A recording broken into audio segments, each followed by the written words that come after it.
You probably think this song is about you. You're so vain. I'll bet you think this song is about you. Don't you, don't you? The superiority theory tells us that we laugh when we feel superior to somebody else.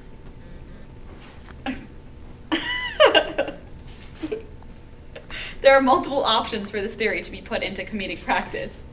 A comedian can joke up and make fun of someone of a higher status, joke down and make fun of someone of a lower status, or aim the joke at themselves and invite the audience to laugh at them.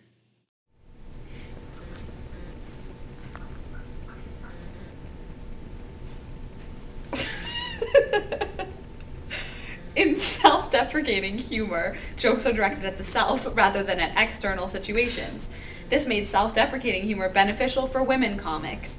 By poking fun at themselves, female comics were able to accommodate negative perceptions that the audiences had about comedians and use it to get the laugh.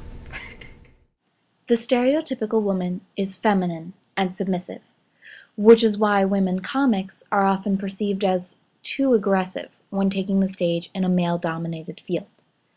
By using self-deprecating humor, whether it be by poking fun at their physical appearance or at stereotypes of women's domestication, female comics have a history of belittling themselves in order to negate their assertive role as performers. I'll tell you something, the way the styles are today, I'm glad I'm married, because if I was single, I could never get married looking like this, you know?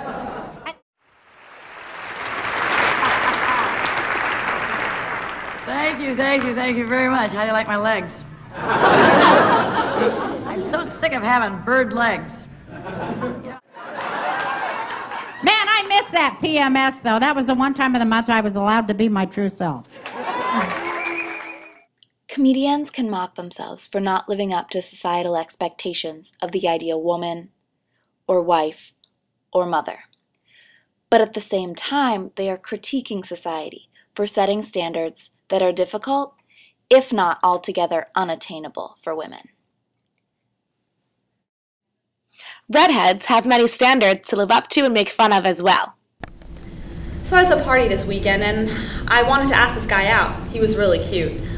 But he just wasn't having it though. So I don't know if this was too forward of me, but I asked him, why aren't you asking for my number? He said it was because I wasn't a blonde. So I asked him, what's the difference between a blonde and a redhead? He said redheads were blondes from hell. My boyfriend says he doesn't understand why the government's making such a big deal out of terrorists these days. He thinks that redheads are the real problem because, well, you can negotiate with a terrorist. I had a hard time getting over my ex-boyfriend, being a redhead with a hot temper and all. Basically, a few weeks after we broke up, I pitched a tent outside of his house, sent his new girlfriend to the hospital, and I sent him a little bag of flaming dog poo signed by your flaming little redhead. Since Nicole, Kate, and I are new to the comedy thing, we decided to ask one of Skidmore's real comedians if and how self-deprecating humor works for her on stage. I think self-deprecating humor is effective depending on the situation. I think it can cripple you because then, like I said, you know, who's going to take you seriously if you don't have some level of respect for yourself? But at the same time, I do think it is effective in getting people to just kind of relax. And, you know, and it's really something I actually actively try to stay away from, is like, because it's so easy to just go into playing the bimbo or the mom and you're like, you know, honey, or like, I don't get it because I'm a woman. But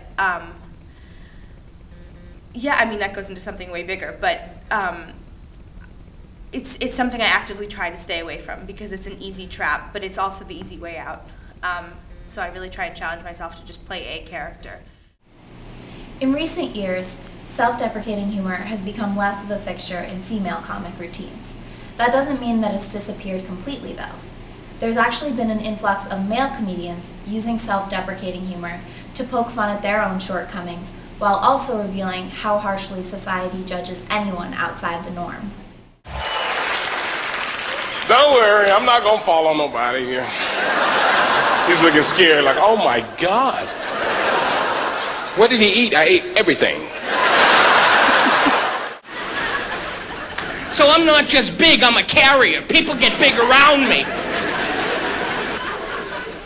I Brian. Good to see you, man. Show. You know, a lot of people in the business, or the biz, as you like to call it, are very concerned with their image. But you go on record, you come right out, and you tell people, you refer to yourself as a dork. Is that true? Yeah, or nerd. Yeah, I'm a giant nerd. And you just come right out and say it. Oh, I don't know if I have to. I think people just by look.